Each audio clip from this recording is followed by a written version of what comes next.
At Five Star Bank, community is at the heart of what we do. Every day we strive to have thoughtful solutions for our customers and help our communities prosper. Honest dialogue about the issues affecting the region is vitally important to that prosperity. We are proud to be part of the conversation and hope you'll join in.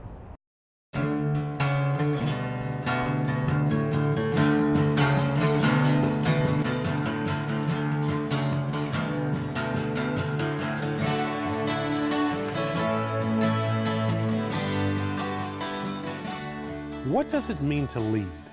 There are scores of books and theories on what leadership looks like. With its many variations, personal, professional, and civic leadership, the question remains, how does one lead effectively? This episode is in partnership with the American Leadership Forum, and here to talk about these questions are Bonnie Ferreira, CEO of the Mountain Valley Chapter of the American Leadership Forum, and ALF Senior Fellow and PG&E Senior Manager, Becky Johnson. With the thousands of books and seminars and speeches on leadership that exist at this moment, why are we still having this conversation? I don't think that any one book can describe leadership. I think leadership is about people. It's about having relationships with people. It's about good judgment. And those things you can't teach to people. You can't read it in a book, right? It's situational. And is it really where it is that there's no single answer to this question? It's such a complicated issue, and there's so many different leadership styles and what appeals to different people, and also what the very specific needs are at any given point in time. And I think we're at this time of information overload. I mean, you just have all these messages coming at you a million miles an hour every single day. And a lot of times people's needs or their ideas are in conflict with each other. So as a leader, it's how to interpret what the needs are, find the right people to help you get to where you need to go, and then figure out what that process is going to look like to make sure that everybody's voice is heard. Interesting what you said just a few moments ago about, things moving at a million miles an hour and lots of information coming at you at the same time. Is leadership different today than, say, it was 30 years ago? 30 years ago, I was in high school, so sorry. Sorry. I'm sure, yeah, I'm sure it is. I know that it is, just because people are so distracted every single day with the phones and everything else, and there are so many competing interests, where I think before, people used to pay a whole lot more attention to people in certain positions, where I think the public is a little bit more, wary, or people need to know more skeptical of institutions. Exactly. Mm-hmm. Thank you. So when we talk about our region here, mm-hmm. and the fact that we're at an inflection point, there seems to be we're on the precipice of a lot of change, Bonnie. Right. Does leadership require a different set of skills in the Sacramento region today in order to balance all of these emerging interests and constituencies? Yeah, I think so. I think it's going to come about where there's going to be different organizations that lead different, causes. And right now, as we look at, I think, an implosion of positive energy around what's going on in our region and how we're going to grow it, there's also some real issues around water and transportation. And even when I think about the arena, I think about parking. How are we going to do that? How are we all going to come together around that? And so I think the key is going to be in looking at overall what is needed, but is also finding the right people with the expertise that's needed to follow up on details, right? Because the execution of these things is going to be really important. Let's go back. Mm-hmm. Let's go back to talking about the right people. Mm-hmm. You lead an organization called the American Leadership Forum here in town, and full disclosure, folks, I happen to be the chair this year of this organization. Tell us in a few sentences, mm-hmm. what the American Leadership Forum is and what it's about. So ALF, that's what we call it, the American Leadership Forum, really is about uniting leaders. And it's about strengthening their relationships, building a deeper trust with one another to serve our community better. So inevitably, we believe that the relationship piece of any type of leadership is key. Well, I want to talk about relationships as well, because sometimes, to be honest with you, Becky, I find discussions on leadership to be a bit superficial, mm-hmm. because we have these discussions and it's talking about collaboration and getting together and working together and all that sort of thing. But leadership is tough, or everybody wouldn't, or everyone would do it, right? So what's the truth? Isn't leadership, in fact, a pretty thankless and lonely job sometimes? You know, it's really interesting. Your question reminds me of when I gave a presentation one time where somebody saw in my professional bio, they said, "Oh, past president of the junior league, you must be the daughter of somebody really important." I said, "Well, you know what? Actually, I am. My mom was a school teacher for 50 years, and my dad worked on tribal issues." And it caught this guy totally off guard, because I think he was expecting some pedigree or something else that, frankly, I just don't have. And the simple fact is, anybody can be a leader. It's just a matter of stepping up. And Bonnie had referenced that you have to have the skills and the knowledge, and you have to have that initiative and the follow through and the self-awareness. But it all boils down to the relationships. And the collaboration, it does sound trite. It does sound like there's some rote list that you follow of here's how to be a leader. But so much of it is stepping up when nobody else will. All too often I hear, hey, we should partner on something. Isn't it also about stepping out, though, as well, Yes. when no one else will, and taking the hard position that's not popular sometimes? Absolutely, because it's that cliche. If you keep doing what you've always done, you're going to keep getting what you've always gotten. So sometimes it is hard to say, you know what, let's look at this a totally different way.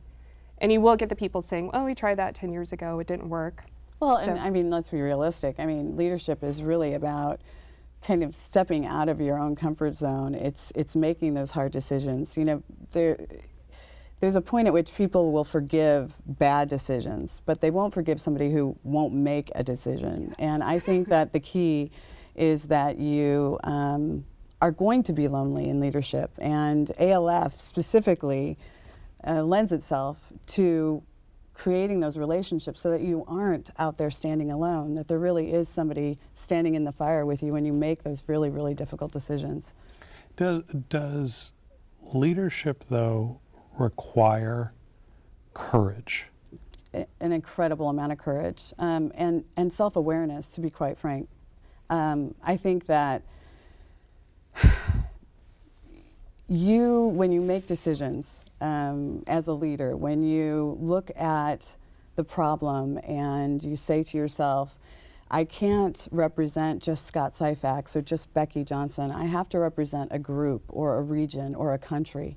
If I'm doing that, I'm going to make somebody unhappy, right?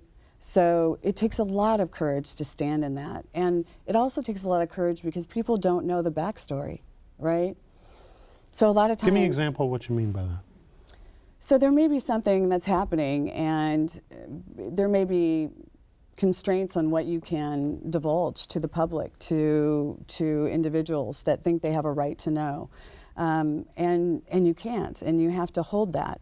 And you will be criticized by it. I remember walking into an office of a friend of mine, and they were on the front page of the newspaper. And I said, oh my gosh, this is incredible. What a great story. And they said, no, come on over to my computer. I want to show you something. And what they showed me was all the comments, all the negative comments from the people in regards to the article.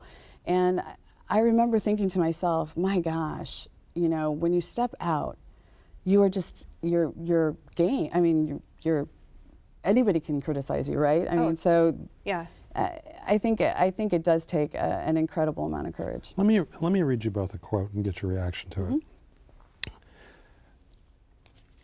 It is not the critic who counts. The credit belongs to the man who is actually in the arena, whose face is marred by the dust and sweat and blood, who strives valiantly, who at worst, if he fails, at least fails while daring greatly, so that his place shall never be with those cold and timid souls who know neither victory or defeat. That was Theodore Roosevelt in Citizenship of a Republican, April of 1910. Nice. And it seems to me from what both of you were saying that President Roosevelt's comment is as true today as it was back in 1910 when he made the observation. Mm-hmm. Yeah, I think Bonnie hit on it, where the moment you either get in front of a microphone or at a podium, or you have a certain job title, or you assume a certain role, there are people who are going to be behind you, and there are going to be people who don't know enough about you or your organization yet to be able to make a good judgment. And so they're going to form their own opinion. And that's why leadership is so important, to to get that level of inclusiveness and collaboration in the relationships where you really do get to know what lens is this person looking through that makes them say a certain thing or act a certain way, or an organization to have a certain philosophy, and what is it that they're doing to be able to build those relationships, to connect with the communities and get to whatever goal it is that they're trying to reach. What's been the toughest leadership moment for yourself where you didn't know how it was going to come out in the end, and when you got to the other side, you're like, whew? So it's really interesting. I went through ALF 4 years ago, and it was right as I was turning 40. I had just met my husband, we had just started dating at that point.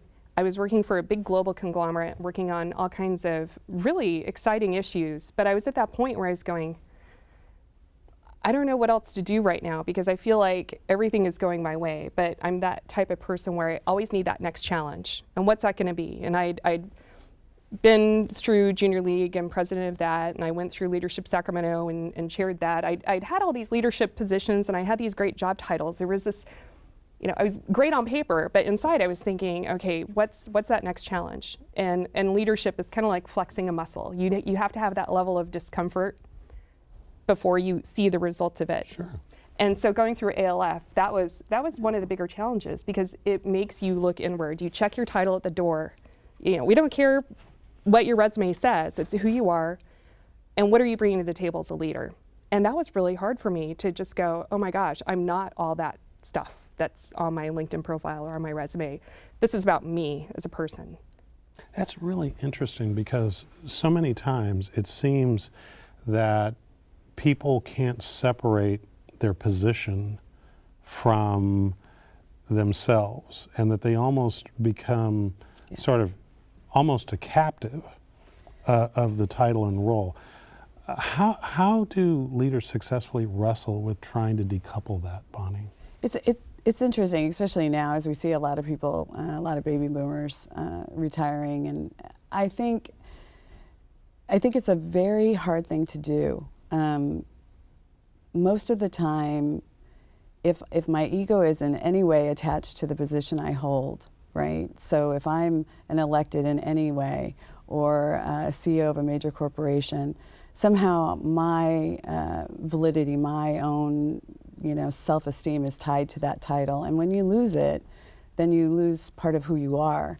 I think it's a really important thing to detach from that. It's a real fear, and I'll give you an example.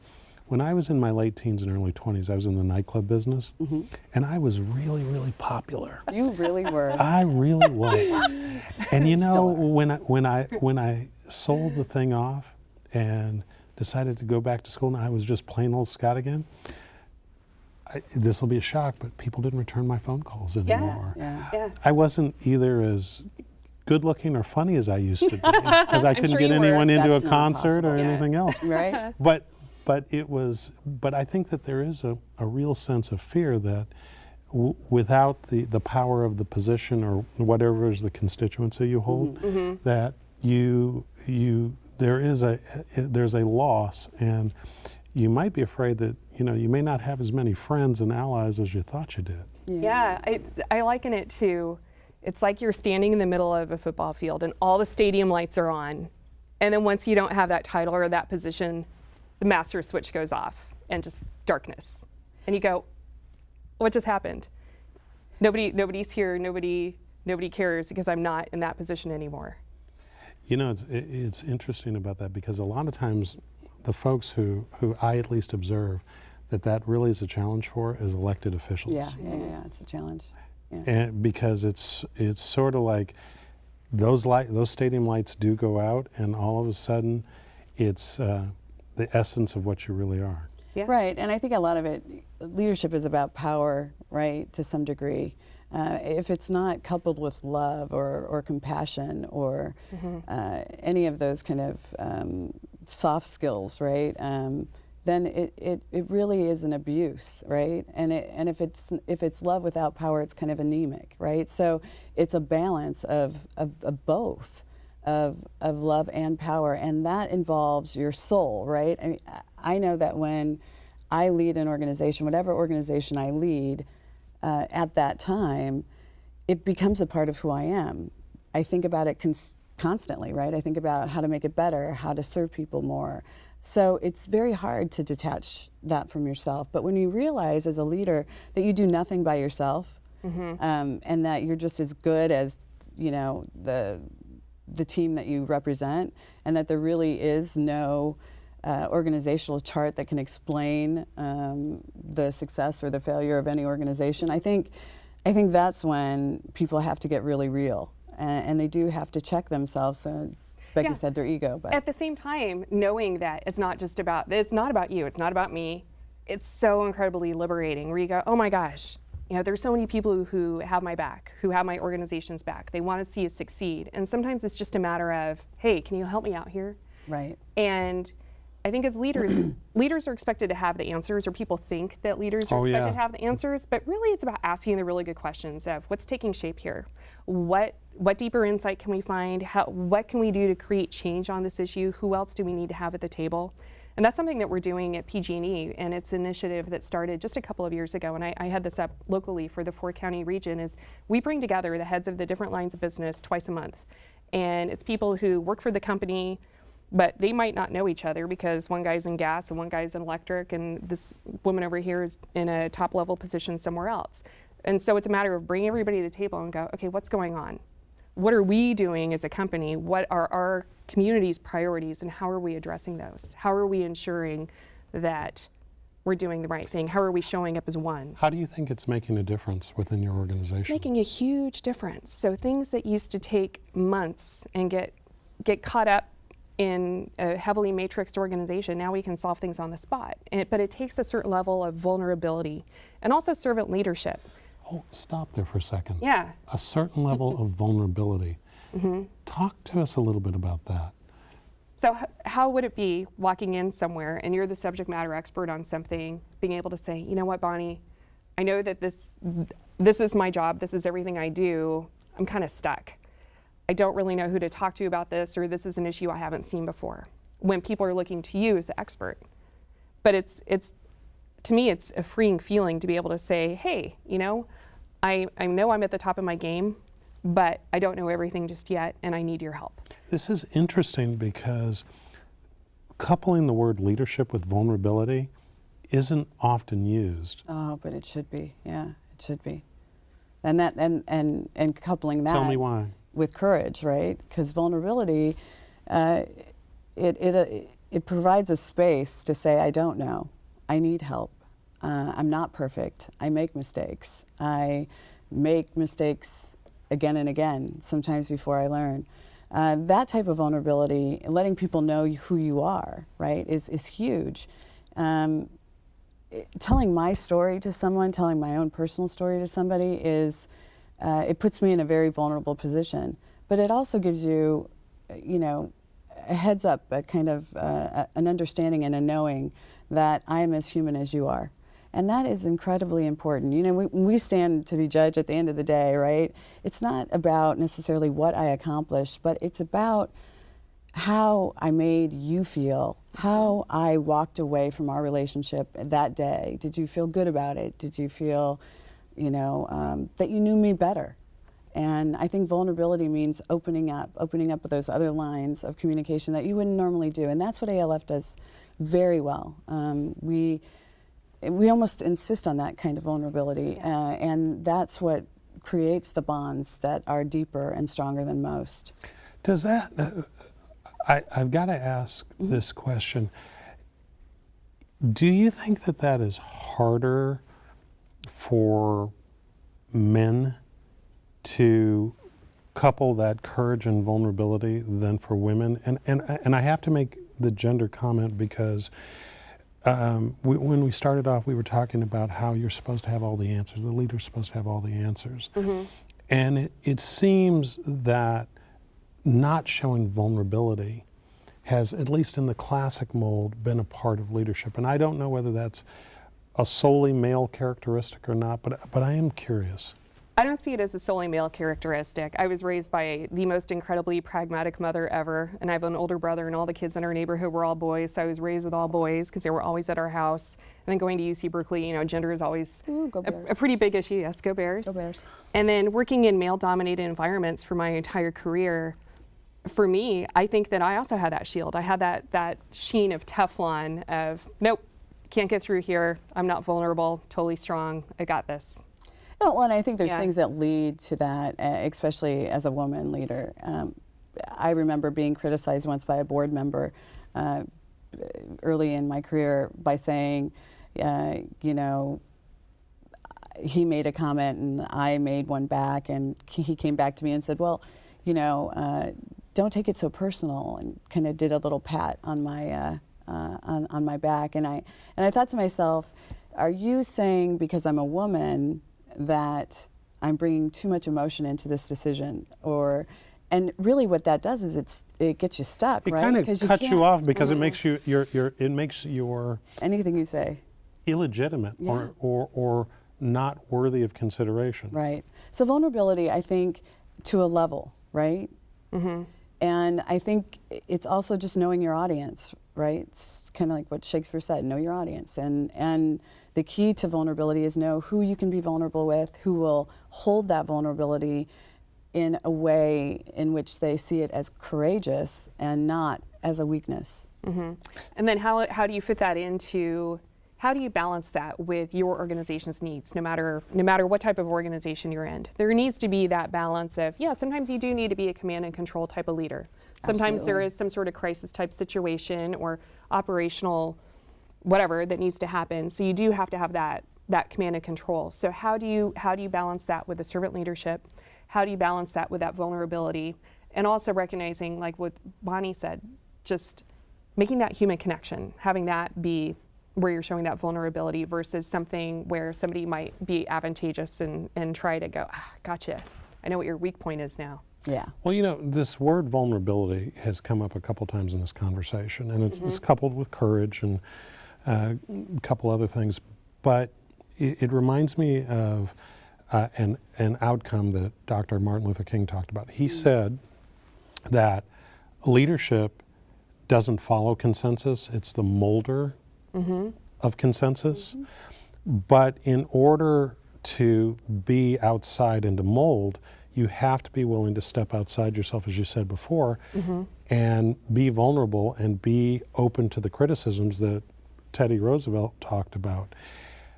Is that a skill that is learned, or is it typically innate in individuals that lead? I don't know. I honestly don't know. I've seen it. I think it's surprising to see who is willing to step up. And I think all too often people associate a leader with somebody who has a certain title, where a leader can be anybody. It could be anybody in any organization, any family, any community who does decide to step out and say, you know what, let's do things a different way, and here's why I think we should do this, and come along with me. I want to see what you have to say. Bonnie, you got a reaction to that? A lot of times when I think about leadership and I think about consensus building, I think about not getting so hung up on what it is that we need to fix or what it is we need to come to consensus on, right? And instead I think about going outside of that and seeing what we can build together. Some of the systems now, they can't be fixed, right? There has to be a different way in which we approach it. And so consensus, again, can be anemic. It can be something that... Well, that's the whole thing, is that Yeah. consensus sometimes is nothing but sort of the lowest common denominator, where it is that And because we all agree on everything, Right. it essentially doesn't move an issue or a particular problem forward toward any sort of solution. Right. And also, people might not be fully sold on whatever the consensus is. So I know that with a couple of boards that I've been on, it's that whole, okay, can we all, about 70% of us agree on this, but we all need to be 100% behind this.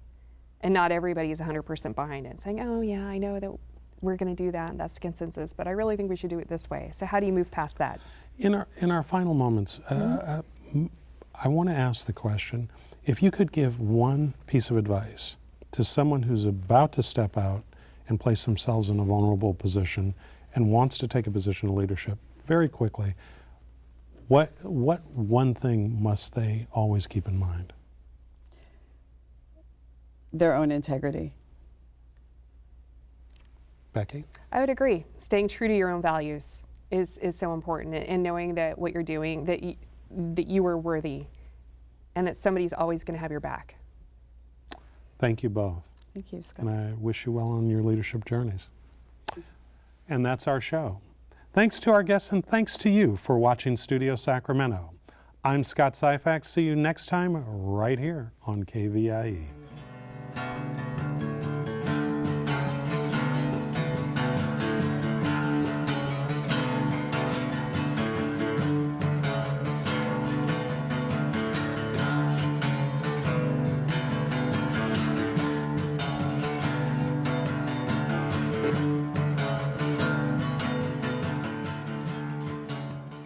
At Five Star Bank, community is at the heart of what we do. Every day we strive to have thoughtful solutions for our customers and help our communities prosper. Honest dialogue about the issues affecting the region is vitally important to that prosperity. We are proud to be part of the conversation and hope you'll join in. All episodes of Studio Sacramento, along with other KVIE programs, are available to watch online at kvie.org/video.